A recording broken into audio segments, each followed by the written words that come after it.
거룩한 성품 시리즈 11번째 성품인 기쁨, 오늘 4번째 말씀, 마지막 말씀입니다. 시편 43편 4절 말씀 보시면 성경은 하나님을 큰 기쁨의 하나님으로 가르쳐주고 있습니다. 성도 여러분, 그래서 예수 믿는 사람은 우울하면 안 됩니다.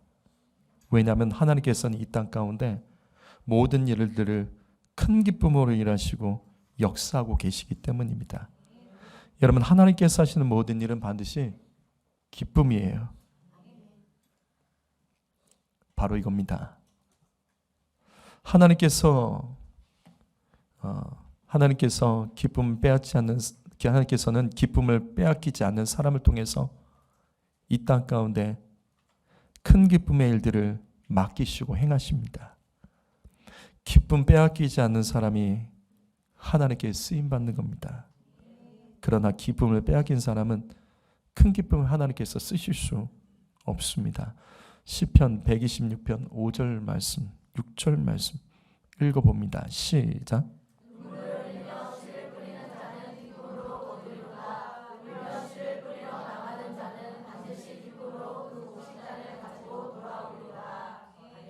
여러분, 이것이 인생입니다.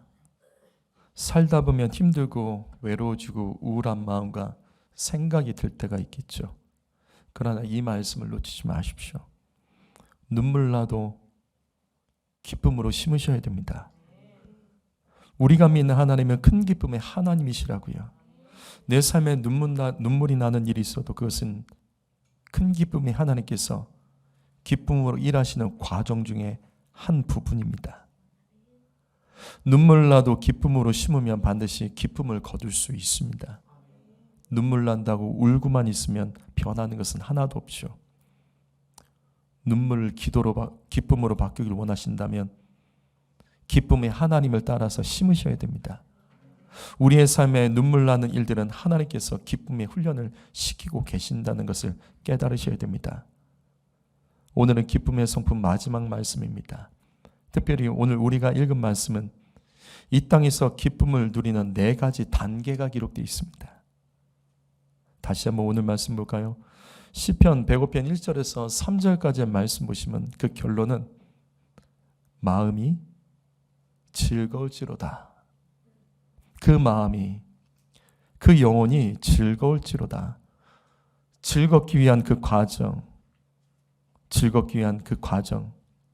어떻게 하면 그 영혼이 즐거울 수 있을까? 기쁠 수 있을까?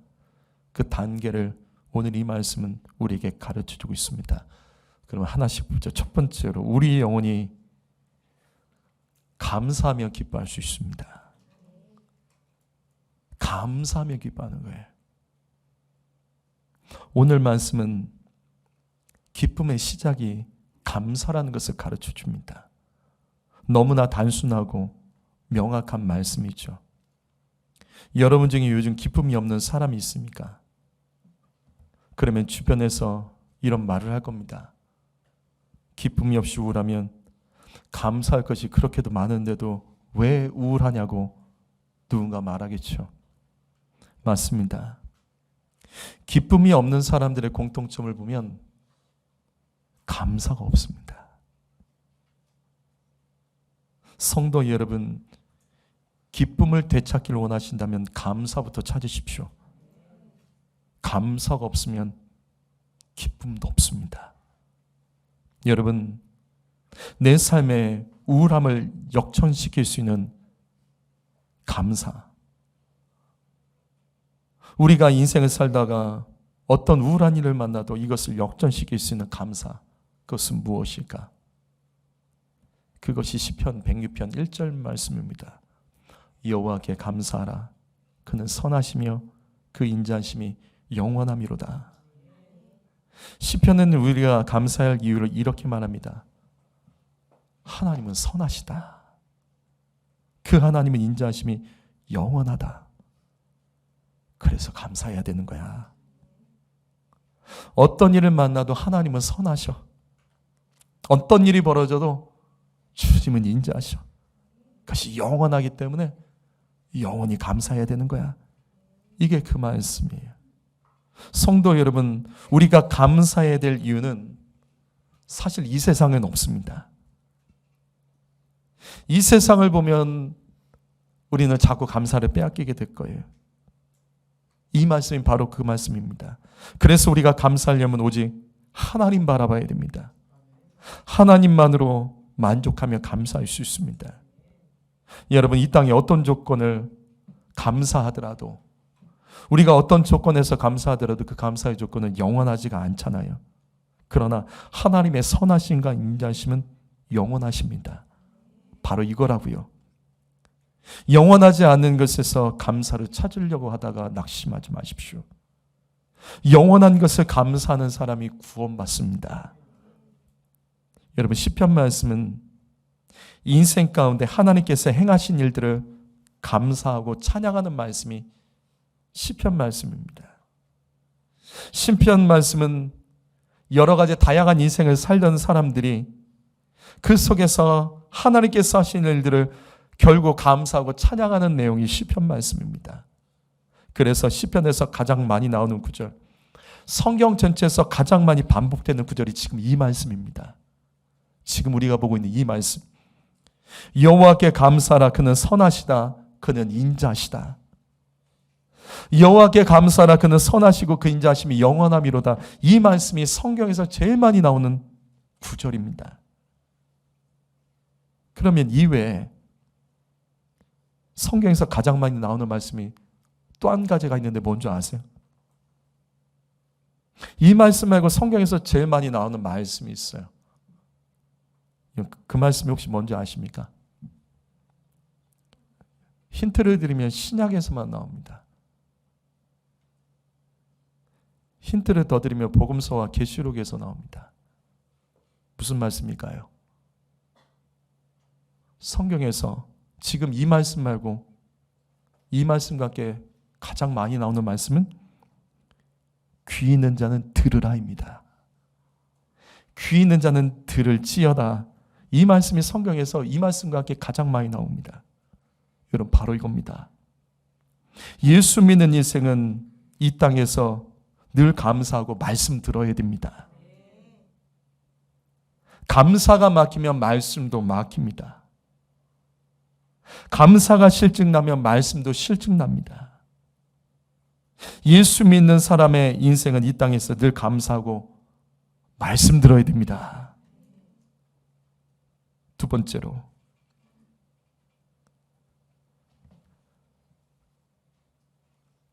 영혼이 즐거워하기 위해서 우리에게 필요한 것, 우리 영혼이 기뻐하기 위해서는 기도할 때 기뻐할 수 있습니다. 1절 말씀 다시 보시면 여호와께 감사하고 그의 이름을 불러 아뢰며, 바로 이 말씀입니다. 성도 여러분, 기도하면 기쁩니다. 기도하면 슬프고 우울한 말씀을 이기고 기쁨으로 역전시킬 수 있습니다. 여러분, 잘 들으십시오. 기뻐하기로 마음 먹고 기뻐하는 사람들도 있습니다.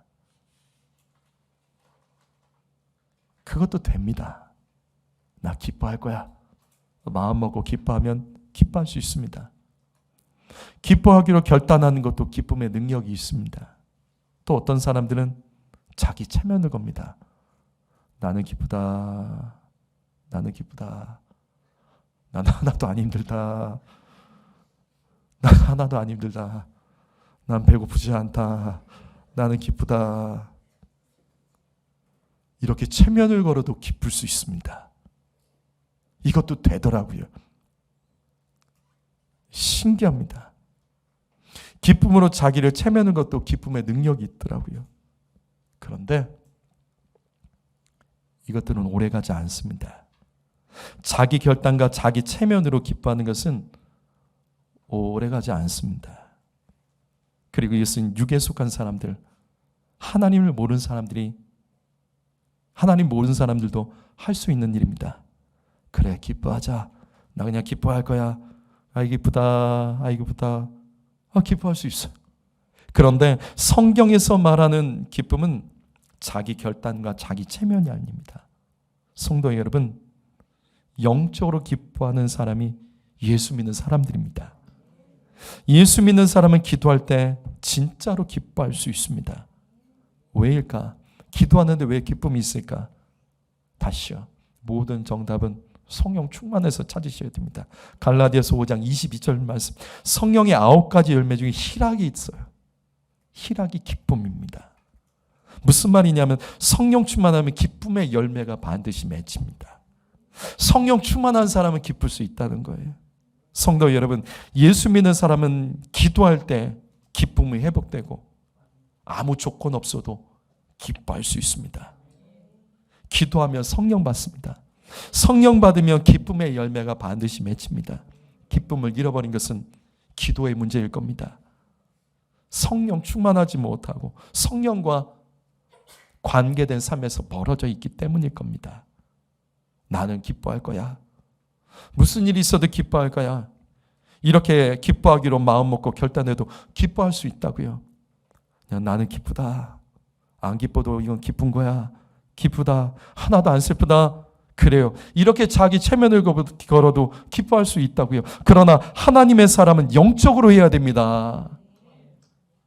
하나님의 사람은 영적으로 해야 됩니다. 기도하며 기뻐해야 됩니다. 성령 받아서 희락의 열매로 기뻐해야 됩니다. 성도 여러분, 영적인 힘으로 기뻐하십시오. 세상의 조건들이 아닌 영적인 힘으로, 어떤 조건도 상관없이 영적인 힘으로 기뻐할 때 그 기쁨은 세상이 빼앗지 못합니다. 역대상 16장 10절 말씀 읽어볼까요? 있습니다. 시작.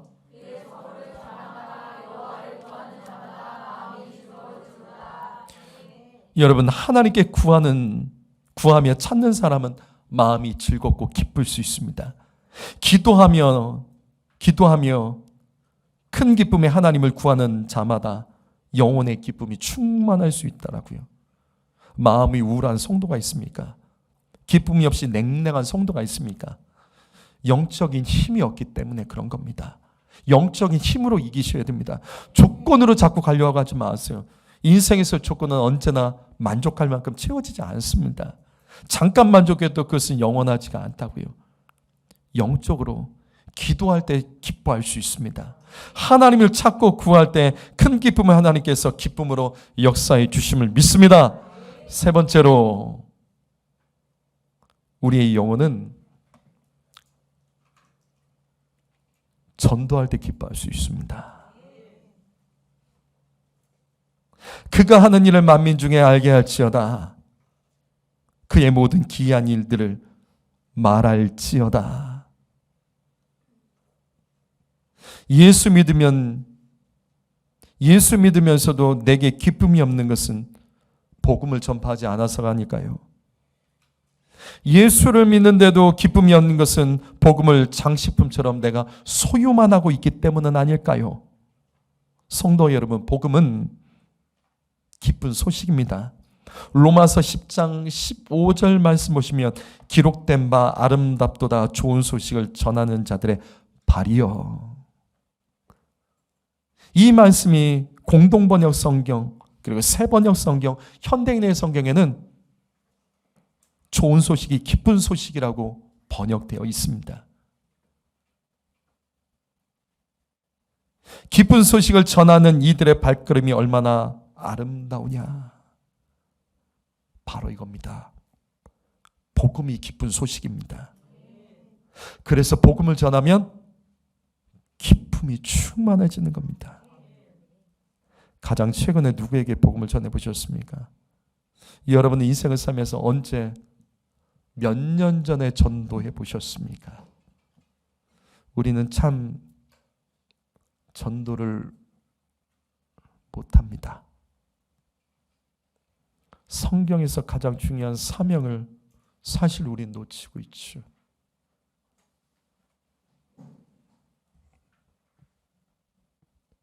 복음으로 기쁨이 충만하기를 원하신다면 소유하시면 안 됩니다. 그 복음을 전파해야 됩니다. 마태복음 13장 44절 말씀, 우리는 주일날 천국 비유 7가지 천국 비유 말씀으로 이 말씀을 이미 봤습니다. 이 말씀은 예수님의 천국 비유 중에 밭에 감춰진 보물의 비유입니다. 이 말씀 보세요. 밭에 감춰진 보물을 발견한 사람의 태도요. 기뻐합니다. 천국 복음을 발견한 사람은 기뻐합니다. 천국 복음은 우리를 기쁘게 하는 말씀입니다. 복음은 기쁨의 소식이기 때문이에요. 누가복음 10장 17절 말씀 보시기에는 전도의 이야기가 나옵니다. 70인 예수님께서 70명의 제자들을 각 지역에 보내시며 복음을 전파하게 하십니다. 그리고 지금 이 말씀은 그들이 전도의 사명 마치고 돌아왔을 때에 대한 말씀이에요. 이때 복음을 전파하고 돌아왔던 70명이 기뻐하며 돌아왔다라고 성경은 말씀하고 있죠. 복음을 전파하며 기쁜 겁니다. 핍박을 받을 수도 있죠. 사람들에게 조롱을 당할 때도 있죠. 무시당할 때도 있죠. 그래도 복음을 전하는 것이 기쁨입니다. 전하지 않고 사는 것보다 전하는 것이 기쁨입니다. 왜? 하나님은 복음을 전하는 사람을 기뻐하시기 때문입니다.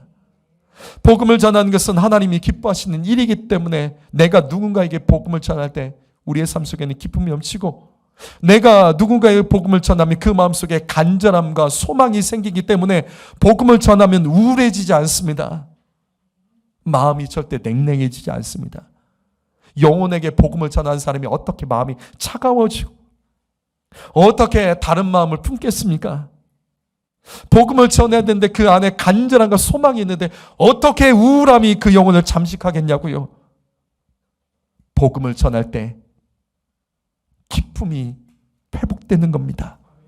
데살로니가전서 2장 8절 말씀 읽어볼까요? 읽습니다. 시작.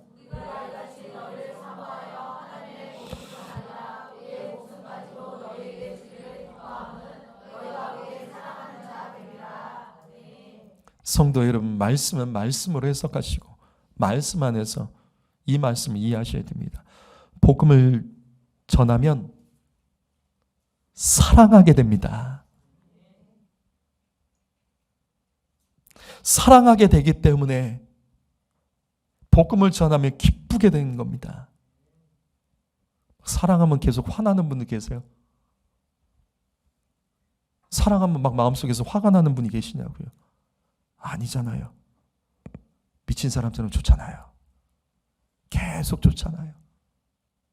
사랑하면 웃게 됩니다. 사랑하면 기쁘게 됩니다. 복음을 전하면 사랑하게 되고 그래서 기쁨이 충만하게 됩니다. 성도 여러분, 내 삶에 기쁨이 없는 것은 복음을 전하지 않기 때문입니다. 복음을 내가 들었지만 그 복음을 내가 소유는 하고 있지만 소유만 하고 있고 그 복음을 나누지 않았기 때문에 사랑이 없는 거고 기쁨이 없는 것은 아닐까요? 기쁨을 잃어버렸다면 내 삶에 복음 전파의 사명을 감당하지 않은 부분을 회개해야 되는 겁니다. 시편 103편 105편 3절 말씀, 거룩한 이름을 자랑하라. 여호와를 구하는 자들은 마음이 즐거울지로다. 거룩한 이름을 자랑하는 사람이 영혼이 즐거움, 영혼의 기쁨이 있는 겁니다. 복음을 전하는 사람이 하나님의 거룩하신 이름을 자랑할 수 있는 겁니다. 하나님의 거룩하신 이름을 자랑하라. 하나님은 사랑이십니다. 구원이십니다. 반석이시고 피할 바이시고 산성이시며 여호와 이레, 여호와 라파, 여호와 샬로, 여호와 리시, 엘샤다이, 전능하신 하나님, 여호와 로이, 목자 되신 하나님, 거룩한 이름을 우리가 이 땅 가운데 자랑하면 그 마음이 즐거울지로다 기쁨이 넘치게 될 줄 믿습니다. 마지막 네 번째로 우리 영혼이 기뻐하기 위해서는 찬양할 때 기뻐할 수 있습니다. 2절 말씀 보면 그에게 노래하며 그를 찬양하라. 성도 여러분, 찬양할 때 기뻐할 수 있습니다. 찬양은 기쁨을 회복하는 아주 중요한 도구입니다. 기쁨이 넘치는 사람은 찬양합니다. 찬양이 안 되는 거는요, 기쁨의 문제입니다. 기쁨을 잃어버린 성도들이 있습니까? 여러분, 그렇다면 저는 이 말씀 가지고 권면합니다. 억지로라도 찬양하십시오. 기쁨을 잃어버렸다면 억지로라도 찬양을 하셔야 되는 겁니다. 찬양하면 기뻐할 수 있습니다. 찬양하면 눈물이 터지기도 해요. 그러나 그것이 그 영혼의 기쁨이 회복되고 있다는 증거죠. 시편 149편 5절 말씀 읽어볼까요? 읽습니다. 시작.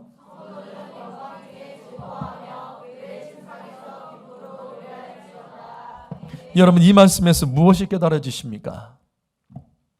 여러분이 이 말씀에서 무엇이 깨달아지십니까?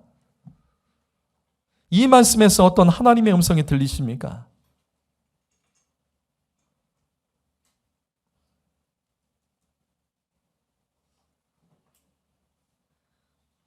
우리는 이 말씀에서 침상에서 기쁨으로 노래할지어다, 이 구절을 놓치시면 안 됩니다.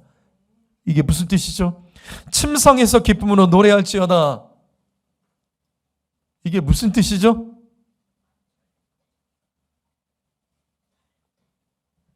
이게 무슨 뜻이죠? 침상에서